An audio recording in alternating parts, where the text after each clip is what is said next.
How to withdraw funds on Bitfinex. If you would like to withdraw your funds on Bitfinex, it is very simple to do so. What we have to do is go ahead and first of all launch the Bitfinex app, and this is the type of interface that you will be able to see. Then what you have to do is, from the bottom of the navigation menu, after you log in, you want to go to the option that says wallets, and then just make sure to tap on it. Then when you go to the wallets tab, this is the interface that you will see again. At the top, you can see the option that says withdraw. So what you want to do is just simply make sure to tap on the withdraw button there.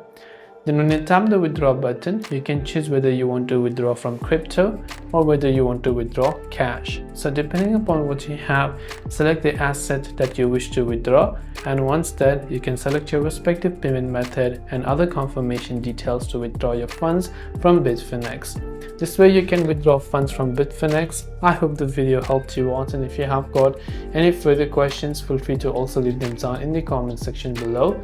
As always, thank you for watching till the very end of this tutorial, and see you soon in the next video.